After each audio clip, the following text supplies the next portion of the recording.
ঢাকা সহ সারা দেশে টানা ৫ দিন বৃষ্টি থাকার আভাস দিয়েছে আবহাওয়া অফিস। শুক্রবার সন্ধ্যা ৬টা থেকে ১২০ ঘণ্টার এই পূর্বাভাসে বলা হয়েছে, দেশের বিভিন্ন অঞ্চলে হালকা থেকে মাঝারি বৃষ্টি অব্যাহত থাকবে। প্রথম ২ দিন শুক্রবার ও শনিবার রংপুর, ময়মনসিংহ, চট্টগ্রাম, বরিশাল ও সিলেট বিভাগের অনেক জায়গায় বৃষ্টি হতে পারে। রাজশাহী, ঢাকা ও খুলনার কিছু এলাকাতেও হালকা বৃষ্টি নামতে পারে। কোথাও কোথাও মাঝারি ধরনের ভারী বর্ষণের সম্ভাবনাও রয়েছে।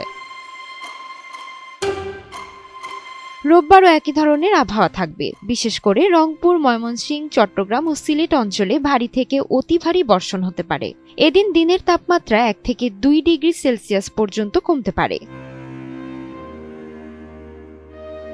সোমবার ও মঙ্গলবার দেশের সব বিভাগেই অধিকাংশ জায়গায় বৃষ্টি হতে পারে। কোথাও কোথাও মাঝারি থেকে অতি ভারী বর্ষণও নামতে পারে।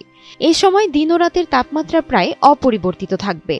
বর্ধিত পূর্বাভাসে বলা হয়েছে, এ সময়ের শেষের দিকে বৃষ্টিপাতের প্রবণতা কিছুটা কমতে পারে। তাহিয়া তাজ, এনটিভি অনলাইন।